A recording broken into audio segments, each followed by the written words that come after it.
여러분, 혹시 이런 경험 있으신가요? 누군가에게 진심을 다해 잘해주었는데 돌아오는 것은 고마움이 아니라 오히려 무시와 함부로 대하는 태도였던 적 말입니다. 처음에는 좋은 마음으로 양보하고 배려했습니다. 상대방이 힘들까봐 내가 조금 더 움직였고 상대방의 기분을 살피느라 하고 싶은 말이 있어도 꾹 참았습니다. 그렇게 나의 친절이 상대방의 마음에 닿기를 바랐습니다. 하지만 시간이 지날수록 상황은 이상하게 흘러갑니다. 상대방은 나의 배려를 당연한 권리인 양 여기기 시작합니다. 너는 원래 착하니까 너는 이런 거 별로 신경 안 쓰잖아. 라는 말로 교묘하게 나의 희생을 정당화합니다. 어느 순간부터는 내가 거절을 조금이라도 하려고 하면 오히려 사람이 변했다며 나를 비난하기까지 합니다. 참으로 억울하고 가슴이 답답해지는 순간입니다.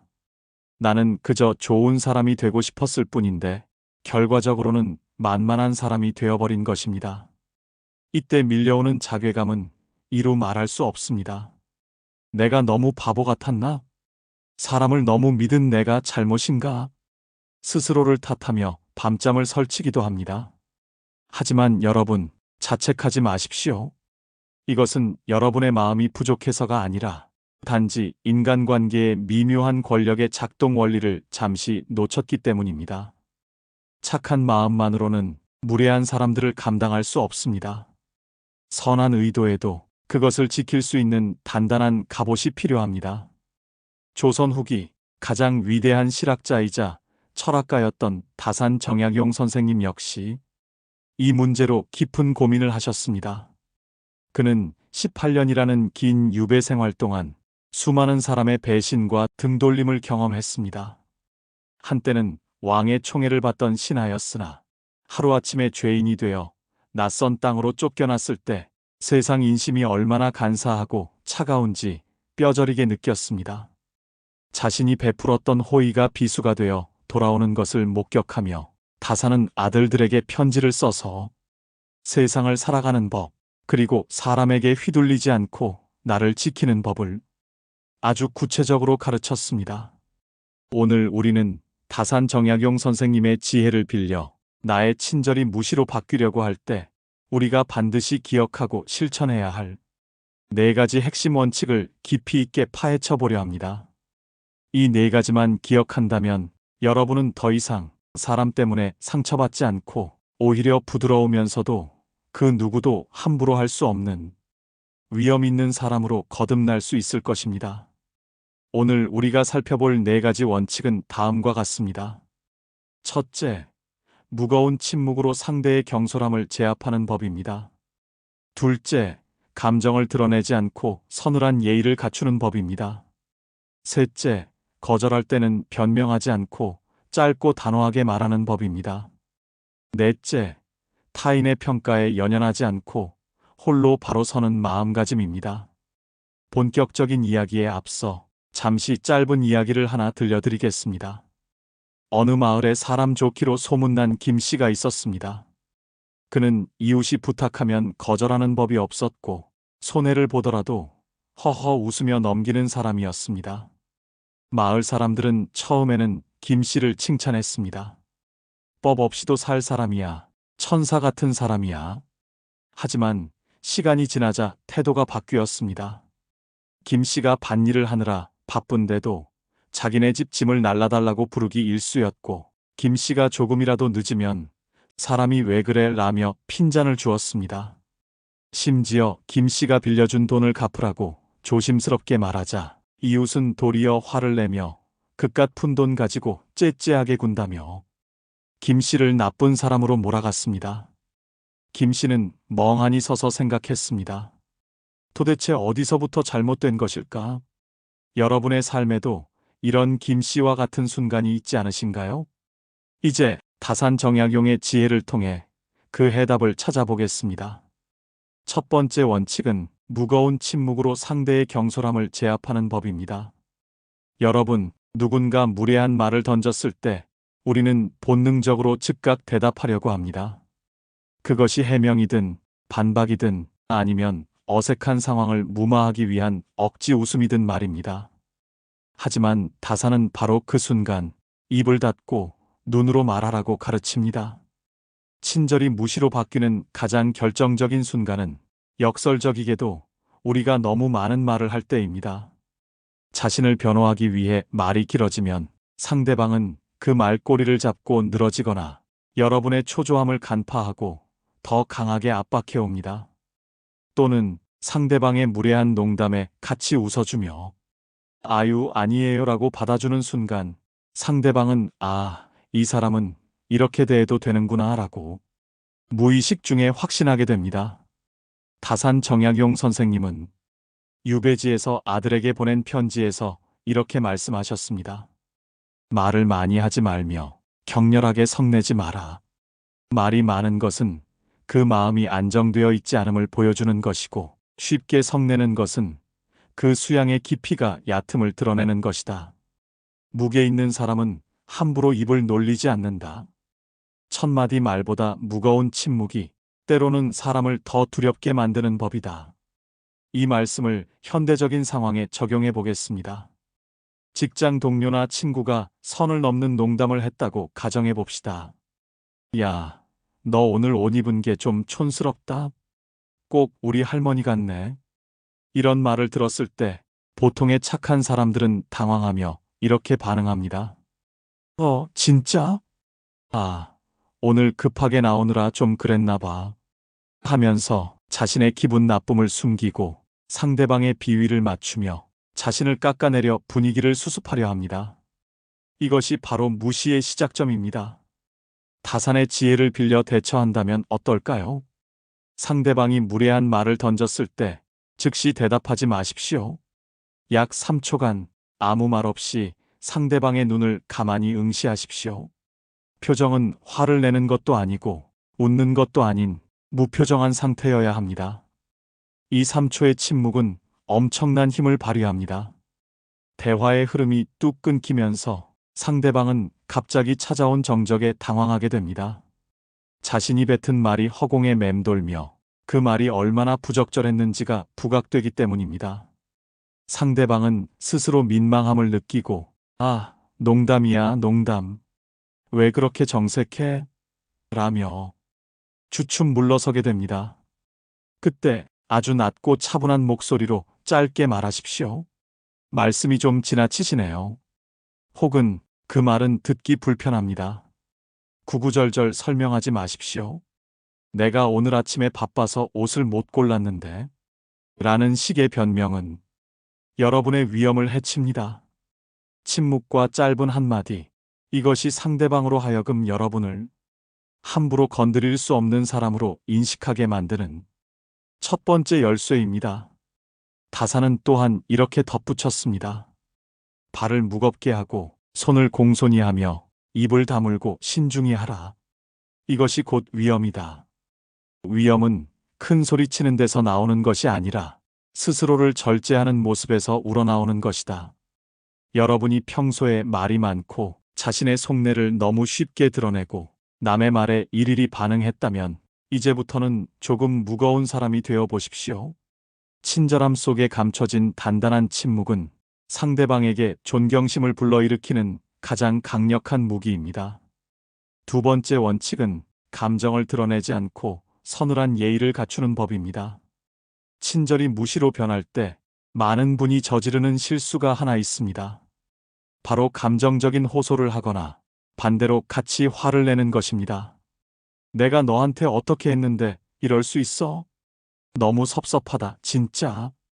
이런 말들은 상대방의 양심에 호소하려는 의도지만 이미 여러분을 무시하기로 마음먹은 사람에게는 그저 약자의 투정으로 들릴 뿐입니다. 오히려 너는 왜 그렇게 예민해? 라며 여러분을 더 이상한 사람으로 몰아갈 빌미를 제공합니다. 반대로 같이 화를 내며 소리를 지르면 똑같은 수준의 사람이 되어 진흙탕 싸움에 휘말리게 됩니다. 다산 정약용 선생님은 사람을 대할 때 즉 공경과 삼가함을 강조하셨습니다. 하지만 이것은 무조건적인 복종이 아닙니다. 나 자신을 지키기 위한 예의의 거리두기입니다. 다사는 말씀하셨습니다. 소인배와 다투지 마라. 소인배는 이익을 쫓고 감정에 치우치는 자들이다. 그들과 섞여 다투면 너 또한 더러워질 뿐이다. 그들을 대할 때는 깍듯하게 예의를 차리되 마음은 서늘하게 비워두어라. 가까이 하지도 말고 그렇다고 척을 지지도 마라. 그저 예의라는 담장을 높이 쌓아 그들이 함부로 넘어오지 못하게 하라. 이것을 서늘한 예의라고 부르고 싶습니다. 상대방이 무례하게 굴 때 화를 내거나 울먹이는 대신 가장 사무적인 태도로 돌아가는 것입니다. 예를 들어 직장에서 상사나 동료가 업무와 무관한 일로 트집을 잡거나 인격적인 모독을 줄 때를 생각해 봅시다. 마음속에서는 불길이 치솟겠지만 그 감정을 얼굴에 드러내지 마십시오. 대신 아주 정중하고 깍듯한 존댓말을 사용하여 거리를 확 벌리십시오. 지금 하신 말씀은 업무와 관련이 없는 것으로 보입니다. 그 부분에 대해서는 제가 동의하기 어렵습니다. 다음에 다시 이야기하시죠. 친했던 사이라도 상대방이 선을 넘으면 호칭부터 정식으로 바꾸고 말투를 딱딱하게 바꾸십시오. 이전까지 보여주었던 그 따뜻한 미소와 친근한 농담을 싹 거두어드리는 것입니다. 이것은 상대방에게 아주 강력한 경고 메시지를 보냅니다. 나는 지금 너의 행동을 불쾌하게 생각하고 있으며 더 이상 너에게 나의 친절을 제공하지 않겠다는 것을 행동으로 보여주는 것입니다. 사람은 본능적으로 자신에게 늘 따뜻했던 사람이 갑자기 차가워졌을 때 가장 큰 불안을 느낍니다. 화를 내면 쟤 화났네 하고 넘어가지만 차갑게 예의를 차리면 내가 무슨 큰 실수를 했나 하고 긴장하게 됩니다.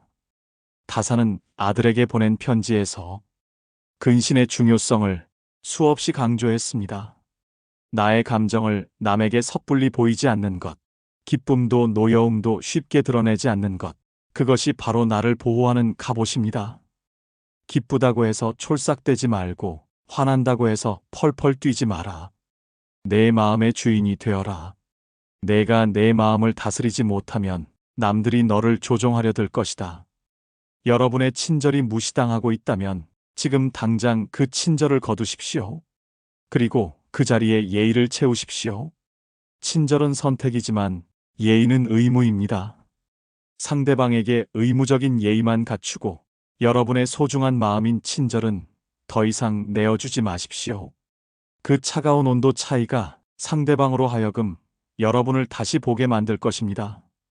세 번째 원칙은 거절할 때는 변명하지 않고 짧고 단호하게 말하는 법입니다. 친절한 사람들이 가장 힘들어하는 것이 바로 거절입니다. 거절하면 상대방이 상처받을까봐, 나를 나쁜 사람이라고 생각할까봐, 혹은 관계가 끊어질까봐 두려워합니다. 그래서 거절해야 할 상황에서도 애매하게 말끝을 흐리거나 온갖 구차한 변명을 늘어놓습니다. 내가 진짜 해주고 싶은데 지금 통장에 돈이 하나도 없고 다음 달에 나가야 할 돈도 있고. 이런 식의 거절은 최악입니다. 상대방은 여러분의 거절을 거절로 받아들이지 않고 설득하면 되는 문제로 받아들입니다. 그래? 그럼 다음 달에는 빌려줄 수 있어? 그럼 있는 만큼만 먼저 줘봐. 이렇게 파고듭니다. 변명은 상대방에게 협상의 여지를 주는 것입니다. 그리고 변명을 하면 할수록 내 모습은 점점 비굴해집니다. 도와주지 못해서 미안해하는 죄인이 되어버리는 것입니다. 돈은 돈대로 못 빌려주고 욕은 욕대로 먹는 상황이 여기서 발생합니다. 다산 정약용 선생님은 결단의 중요성을 항상 강조하셨습니다. 옳지 않은 일, 내가 감당할 수 없는 일에 대해서는 칼로 물을 자르듯 단호해야 한다고 가르쳤습니다. 안 되는 것은 안 되는 것이다. 인정에 끌려 맺고 끊음을 분명히 하지 못하면 결국 너 자신을 망치고 상대방도 망치게 된다. 거절은 상대방을 무시하는 것이 아니라 너의 한계를 인정하고 서로의 도리를 지키는 것이다. 그렇다면 어떻게 거절해야 친절함을 잃지 않으면서도 단호할 수 있을까요? 핵심은 이유를 짧게 말하고 결론을 명확히 하는 것입니다. 거짓말을 하거나 과장된 핑계를 대지 마십시오. 담백한 사실 혹은 나의 원칙을 이야기하면 됩니다. 예를 들어, 돈을 빌려달라는 부탁을 받았을 때 이렇게 말하십시오. 나는 가까운 사이일수록 돈 거래는 하지 않는다는 원칙이 있어. 미안하지만 그 부탁은 들어줄 수가 없네. 일을 떠넘기려는 동료에게는 이렇게 말하십시오. 지금 제 업무량이 꽉 차 있어서 그 일까지는 맡을 수가 없습니다. 도와드리지 못해 유감입니다. 여기서 중요한 것은 미안해, 죄송합니다 라는 말을 남발하지 않는 것입니다. 한 번 정도의 예의상 사과는 괜찮지만 계속해서 미안해하면 상대방은 여러분이 자신에게 빚을 졌다고 착각합니다. 내가 거절했으니 다른 거라도 해줘야지라는 심보를 갖게 됩니다. 다사는 목민심서에서 관리들이 청탁을 거절하는 태도에 대해 이렇게 적었습니다. 청탁이 들어오면 성난 얼굴로 거절하지 말고 온화한 얼굴로 그러나 말은 엄정하게 하여 상대방이 다시는 입을 떼지 못하게 하라. 단호함은 목소리의 크기가 아니라 뜻의 굳건함에 있다. 여러분의 거절이 무시당하는 이유는 여러분의 뜻이 흔들리는 것이 보이기 때문입니다. 해줄까 말까 고민하는 눈빛을 들켰기 때문입니다. 거절하기로 마음먹었다면 눈 하나 깜짝하지 말고 여러분의 입장을 고수하십시오. 생각해 볼게라는 말은 하지 마십시오. 그것은 희망 고문이자 여러분의 시간을 갉아먹는 독입니다. 현장에서 바로 거절하는 것이 가장 좋습니다. 만약 당장 말하기 어렵다면 내가 지금 확인해보고 10분 뒤에 말해줄게라고 시간을 정한 뒤 메시지로라도 명확하게 아니라고 전달해야 합니다. 그리고 거절한 뒤에는 그 어색함을 견디십시오. 상대방이 서운해하는 표정을 짓거나 한숨을 쉬더라도 그것은 상대방이 감당해야 할 몫이지 여러분이 해결해줘야 할 감정이 아닙니다. 여러분이 지켜야 할 것은 타인의 기분이 아니라 바로 여러분 자신의 삶입니다. 네 번째 원칙은 타인의 평가에 연연하지 않고 홀로 바로 서는 마음가짐입니다. 사실 앞선 세 가지 원칙에 침묵하고 예의를 갖추고 단호하게 거절하는 기술을 몰라서 우리가 못하는 것이 아닙니다. 알면서도 실천하지 못하는 가장 근본적인 이유는 바로 두려움 때문입니다. 사람들에게 미움받을까봐, 무리해서 배제될까봐, 까칠한 사람이라는 평판을 얻을까봐 두렵기 때문입니다. 이 두려움이 우리를 약하게 만듭니다. 남의 눈치를 보게 만들고 부당한 대우를 참게 만듭니다. 하지만 다산 정약용 선생님의 삶을 보십시오. 그는 당대 최고의 지식인이었지만 정치적인 이유로 패족이 되어 아무도 찾지 않는 머나먼 강진 땅 유배지로 쫓겨났습니다. 친척들도 친구들도 모두 그를 외면했습니다. 세상 모든 사람이 그를 손가락질하고 무시하는 것 같았습니다. 그 절망적인 상황에서 다사는 어떻게 했을까요? 사람들의 환심을 사려고 애걸복걸했을까요? 자신을 비난하는 사람들에게 편지를 써서 변명했을까요? 아닙니다. 그는 철저한 고독을 선택했습니다. 방 한 칸에 틀어박혀 자신의 학문을 닫고 책을 쓰는데 몰두했습니다. 그는 이것을 수양의 기회로 삼았습니다. 다사는 말씀하셨습니다. 남이 나를 알아주지 않아도 성내지 않는 것이 군자다. 나를 귀하게 만드는 것은 남의 입이 아니라 나 자신의 실력과 인품이다. 홀로 있을 때 삼가고 스스로를 속이지 않는 신독의 자세를 가져라. 내가 스스로에게 떳떳하고 당당하다면 세상 그 누가 너를 업신 여기겠느냐? 우리가 타인에게 휘둘리는 이유는 내 중심이 내 안에 있지 않고 타인에게 가 있기 때문입니다. 내 가치를 남이 매겨주는 점수에 의존하기 때문입니다. 저 사람이 나를 좋아하면 나는 가치 있는 사람, 저 사람이 나를 싫어하면 나는 쓸모없는 사람이라는 공식이 무의식 중에 자리 잡고 있습니다. 하지만 여러분, 남들의 평가는 뜬구름과 같습니다. 아침에 좋았다가 저녁에 나빠지는 것이 사람 마음입니다. 그 변덕스러운 잣대에 여러분의 귀한 인생을 맞추지 마십시오. 여러분의 친절이 무시당한다면 그 관계에 집착하지 말고 과감하게 놓아버리십시오. 나를 함부로 대하는 사람과는 어울리지 않겠다라고 선언하십시오. 혼자가 되는 것을 두려워하지 마십시오. 나쁜 관계 속에 있느니 건강한 고독 속에 있는 것이 100번 낫습니다. 다산은 유배지에서 홀로 지내는 시간을 외로움이 아니라 자유로 승화시켰습니다. 복잡한 인간관계에서 벗어나 자신이 진정으로 좋아하고 옳다고 믿는 일에 집중했습니다. 그 결과 그는 500여 권의 위대한 저서를 남겼고 시간이 흐른 뒤 세상은 다시 그를 우러러보게 되었습니다. 그가 사람들에게 굽실거렸다면 결코 이루지 못했을 업적입니다. 여러분도 여러분만의 심지를 굳게 세워야 합니다. 나는 친절하지만 만만한 사람은 아니다. 나는 배려하지만 희생양은 아니다. 나는 너 없이도 충분히 행복할 수 있다. 이런 마음의 여유와 자신감이 있을 때 비로소 여러분의 친절은 빛을 발하게 됩니다. 사람들은 신기하게도 자신에게 매달리는 사람은 하찮게 여기고 자신에게 무심하면서도 자기 삶을 멋지게 살아가는 사람은 동경하고 어려워합니다. 여러분이 여러분의 삶을 사랑하고 존중할 때 타인도 여러분을 존중하기 시작합니다. 이것이 인간관계의 불변의 법칙입니다.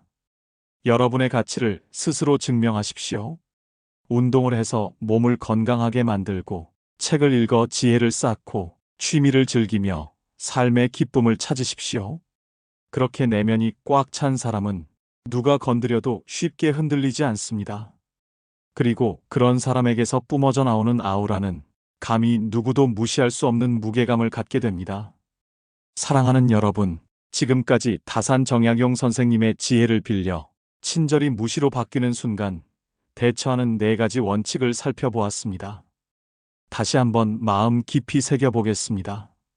첫째, 무례함 앞에서는 무거운 침묵으로 상대방을 멈춰 세우십시오. 즉각적인 반응을 멈추고 3초의 정적으로 경고를 보내십시오. 둘째, 감정을 빼고 서늘한 예의로 거리를 두십시오. 화를 내는 대신 깍듯하고 사무적인 태도로 내가 만만치 않음을 보여주십시오. 셋째, 거절할 때는 변명 없이 짧고 단호하게 원칙을 말하십시오. 미안함을 남발하지 말고 나의 한계와 입장을 명확히 전달하십시오. 넷째, 타인의 시선에서 벗어나 홀로 단단해지는 힘을 기르십시오. 나를 귀하게 여기는 마음이 있어야 남도 나를 귀하게 여깁니다. 이 4가지 원칙은 하루아침에 완성되는 것은 아닙니다. 평생을 남에게 맞춰 살아온 습관이 하루 만에 바뀌지는 않을 것입니다. 처음에는 침묵하는 것이 어색하고 단호하게 말하는 것이 두려워 심장이 쿵쾅거릴 수도 있습니다. 차가운 표정을 짓는 것이 미안해서 다시 웃음을 흘릴 수도 있습니다. 하지만 괜찮습니다. 다산 선생님도 말씀하셨습니다. 공부는 습관이다. 마음의 근육도 몸의 근육처럼 매일 조금씩 단련해야 강해진다. 오늘부터 작은 것 하나씩 실천해 보십시오. 무례한 말을 들었을 때 한 번만 꾹 참고 입을 다물어 보십시오.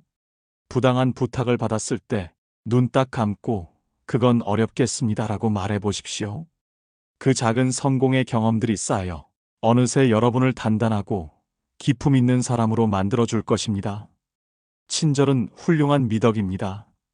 세상을 따뜻하게 만드는 귀한 보석입니다. 하지만 그 보석을 돼지 목에 걸어주지는 마십시오. 여러분의 친절을 알아주고 감사할 줄 알고 되돌려줄 줄 아는 사람들에게만 그 귀한 마음을 나누어 주십시오. 그것이 여러분 자신을 사랑하는 길이자 여러분의 친절을 진짜 가치 있게 만드는 길입니다.